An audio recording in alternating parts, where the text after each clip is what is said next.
अलग अलग परिस्थितियां जो है वो बनती जा रही है।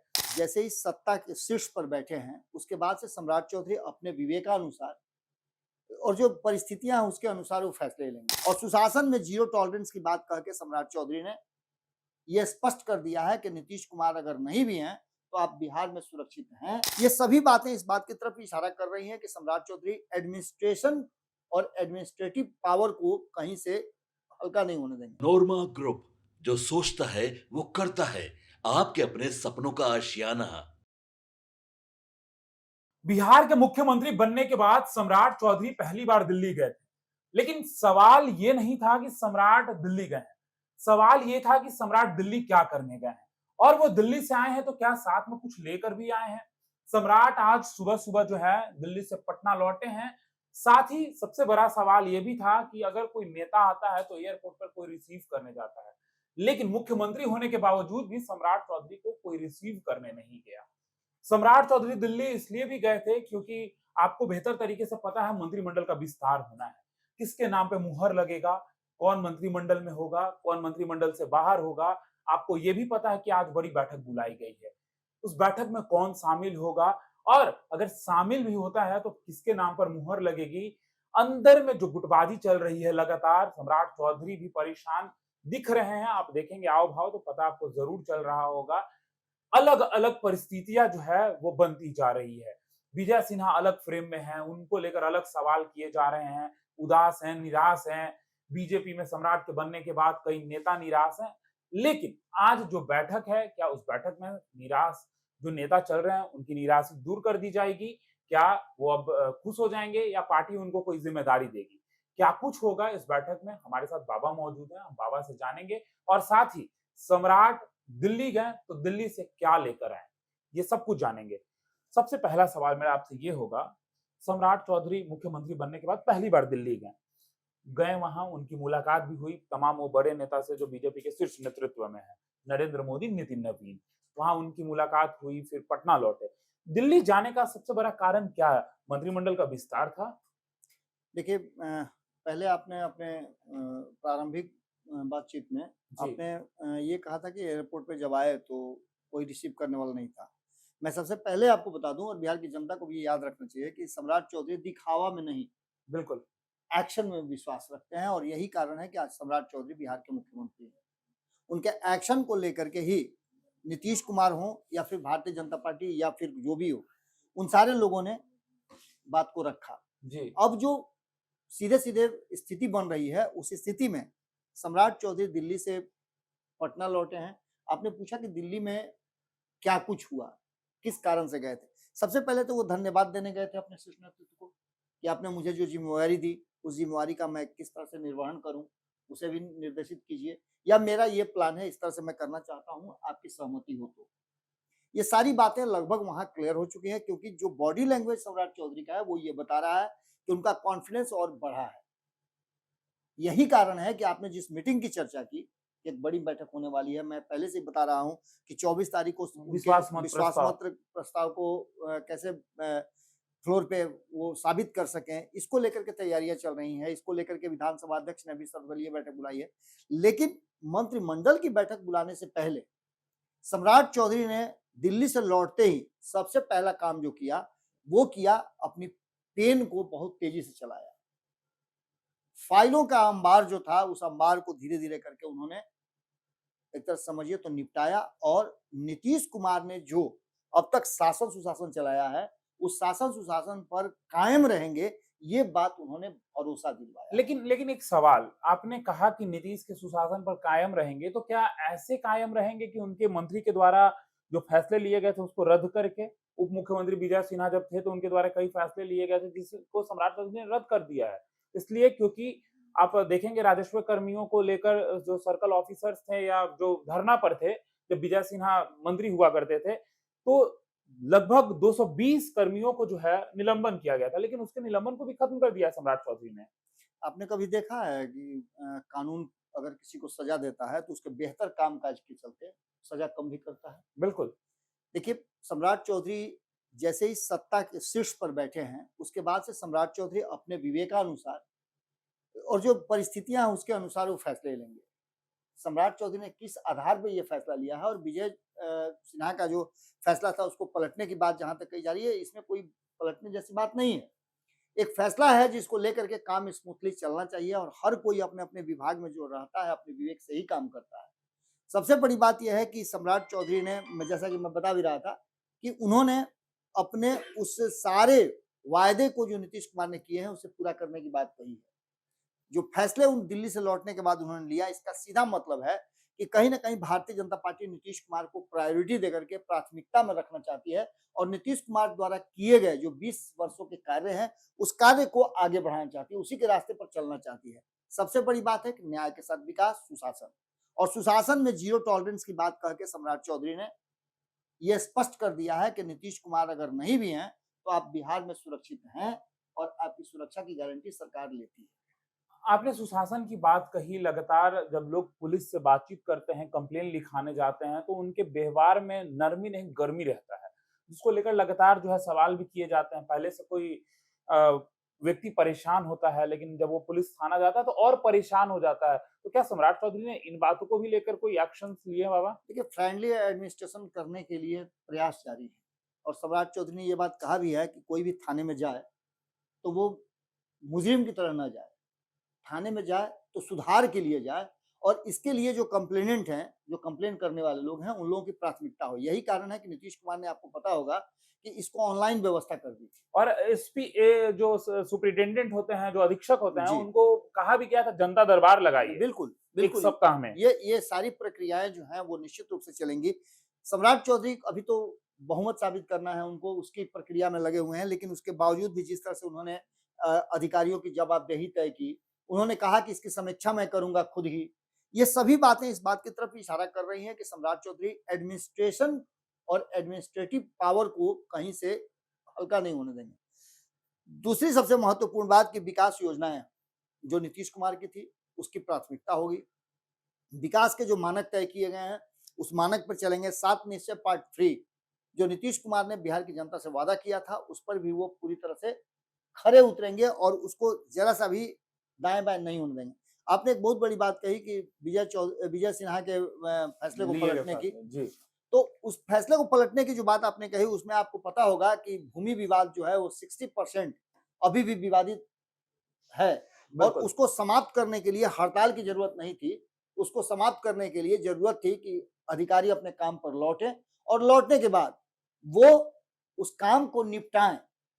हाँ, भ्रष्टाचार की जहां तक बात है उस पर अंकुश लगाया जाएगा और उसके लिए अलग से टीम बनाने की भी बात सम्राट चौधरी ने कह दी है। ये तो कहा जाता है कि जब लोग नए-नए मंत्री बनते हैं, मुख्यमंत्री बनते हैं, तो शुरू में थोड़ा-सा प्रेरणा रहता है कि नहीं आम जनता की सेवा करना है। बाद में देखिए, ये धीरे-धीरे उन लोगों के लिए कही जाती है जो पहली बार बनते हैं या जो पहले से नहीं है, नया कमान। जो नया कमान मिलता है। सम्राट चौधरी ने अपने आप को प्रूफ किया। मैं सुबह ही अपने एक विश्लेषण में बता रहा था कि सम्राट चौधरी को जो जिम्मेवारियां मिली, चाहे नीतीश कुमार ने दिए हों या भारतीय जनता पार्टी ने दिए हों या अन्य उनकी जिम्मेवारियां रही हों, उन जिम्मेवारियों को निभा करके उसे अंजाम तक पहुंचाने का उनमें वादा है। इससे इनकार आप नहीं कर सकते हैं। बिहार में जो वर्तमान परिस्थिति बनी है उस परिस्थिति से निपटने के लिए वो दिल्ली और पटना का संबंध जो है उस रिश्ते को बहुत मधुर बनाने की कोशिश में है।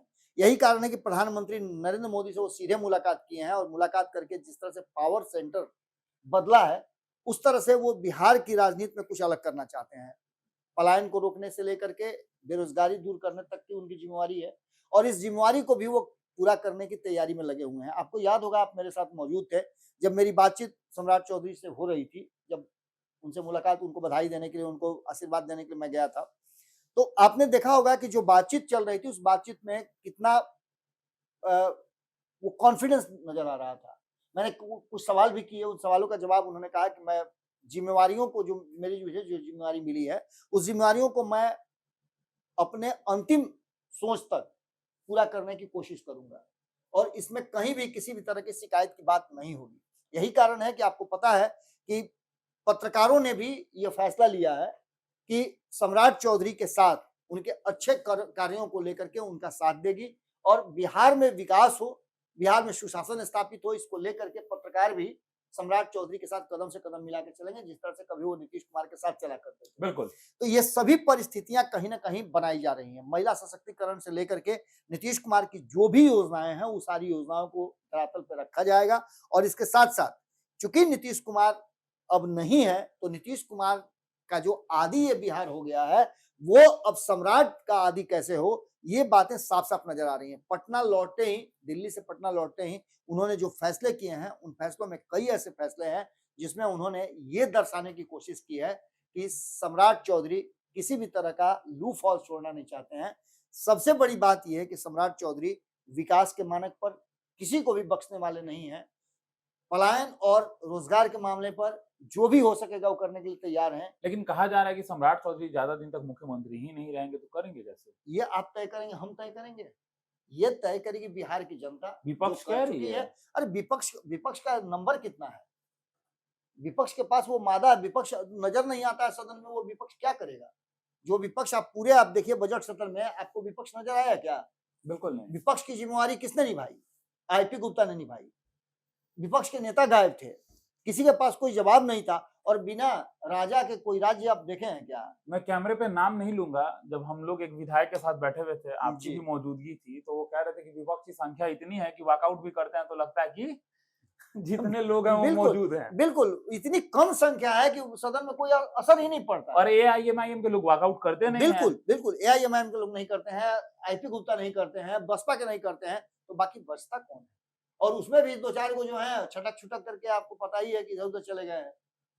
कई लोग इंतजार कर रहे हैं, कांग्रेस वाले भी अब किधर जाएंगे आप देखते रहिए। बहुत कुछ परिवर्तन होना है। और सम्राट चौधरी को चूंकि उन्होंने कांटों का ताज लिया है, ये बात वो अच्छी तरह से जानते हैं। ये वही सम्राट चौधरी हैं जो पगड़ी बांध करके बिहार में सत्ता परिवर्तन की बात करते थे। आज उनके हाथ में सत्ता आई है, और तो पगड़ी भी नहीं। निश्चित रूप से वो कांटों के ताज से बाहर निकलने की कोशिश करेंगे। उनका कॉन्फिडेंस, उनके बॉडी लैंग्वेज को देख करके आप कहीं भी नहीं देख सकते हैं कि वो चिंतित हैं, परेशान हैं, या किसी तरह का कोई कमी उनमें नजर आ रहा है। आपने हमेशा उनको एक ही तरफ देखा होगा।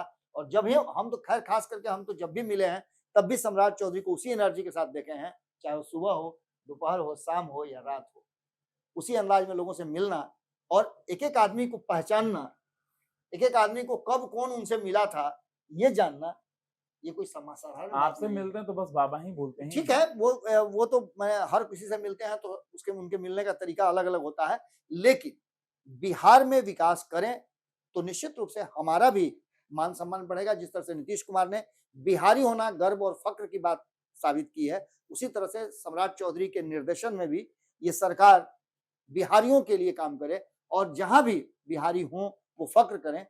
मुझे लगता है कि सम्राट चौधरी इस पर विशेष फोकस करेंगे और बिहार विकसित राज्यों की श्रेणी में जाएगा, क्योंकि डबल इंजन की सरकार में अब दोनों पहिया, एगो ट्रैक्टर का और एगो ठेला का नहीं लगा हुआ है, जी। दोनों पहिया ट्रैक्टर का बड़ा वाला लगा हुआ है, जो किसी भी परिस्थिति में गंतव्य तक आपको लेकर के जाएगा।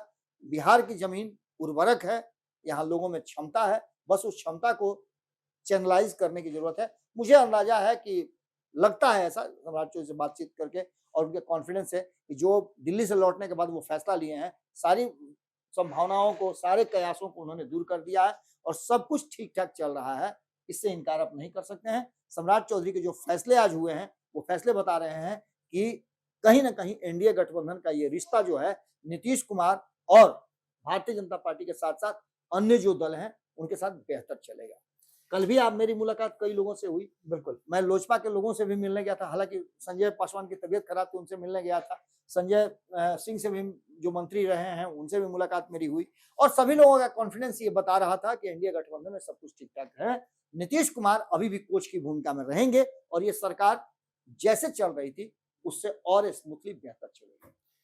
यानी कि देखिए, मीटिंग का इंतजार आपको भी है और बाबा ने कहा कि दिल्ली से लौटने के बाद सम्राट चौधरी की बातचीत हुई है और सम्राट चौधरी के द्वारा लिए गए फैसले जो हैं वो बीजेपी में गुटबाजी खत्म करेगी और जितने नेता हैं वो एकजुट रहेंगे। क्या कुछ होगा देखना दिलचस्प होगा। फिलहाल इस खबर में इतना ही। बने रहिए भारत लाइव के साथ। धन्यवाद। आपके सपनों को हमने सजाया है, ई होम्स पैनोरामा को हमने बनाया है। ई होम्स मेरा एक सपना था जिस पे मैं पिछले 4 साल से काम कर रहा था। हमने जो बनाया है वो सबने है माना। ई होम्स पैनोरामा में हो आपका भी आशियाना। और फाइनली हमने 2021 में इस प्रोजेक्ट को लॉन्च किया। बहुत लोग अप्रिशिएट कर रहे हैं कि पूर्णिया जैसे शहर में, बिहार के, एक तो बिहार की बात करें उसमें भी पूर्णिया जैसे छोटे जगह में इस तरह का लाइफस्टाइल देना, ये सुन के हम लोगों को बहुत अच्छा लगता है। ई होम्स में हमने कुछ और भी किया है, जैसे हम जिस जगह में रह रहे हैं हमारे फैमिली सिक्योर हो, उनको सिक्योरिटी का ध्यान में रखा है। आपकी सुविधा और सुरक्षा आपके लिए खास है, ये आपका विश्वास है। इसमें आर्टिफिशियल इंटेलिजेंस का 7 लेयर सिक्योरिटी का हमने इस्तेमाल किया है। लस ग्रीन कैंपस को बनाया है। यदि हमारा बाउंड्री वाल है तो वो वर्टिकल गार्डन है। ये जितनी भी फैसिलिटी होता है एक इंटरनेशनल टाउनशिप में, ई होम्स है, ये हम लोग विश्वास नहीं कर पा रहे हैं। जो भी हमारे मित्र दोस्त या जो भी हमारे बाहर आते हैं तो हम लोग को बहुत अच्छा सुनने को मिलता है और बहुत अच्छा क्रेडिट मिल रहा है। वो सारा हमने सिर्फ एक बिल्डिंग नहीं बनाया, हमें एक बहुत अच्छा लाइफस्टाइल दिया ई होम्स में, और मेरा एक सपना था जिसको मैं आज फुलफिल होते हुए देख रहा हूँ। ये आपका आवास है। ई होम्स पैनोरामा में अब आपका निवास है। E homes Panorama, luxurious lifestyle redefined. Panorama group, जो सोचता है वो करता है। अगर ये वीडियो पसंद आई और वह बिहार के राजनीति और बिहारियत से सरोकार रखेनी तो सब्सक्राइब बटन दबा के चैनल के सब्सक्राइब कर ली। ओजे एगो घंटी बा, ओकरा बटन दबा देला से कुल सटीक और मारक खबर रुआ मुफ्त में मिल जाई। अगर रुआ पत्रकारिता के हमनी के नया प्रयोग में सहयोग कर चाहतानी तो ज्वाइन बटन दबा दी। पेटीएम नंबर नोट कर ली 9386816700।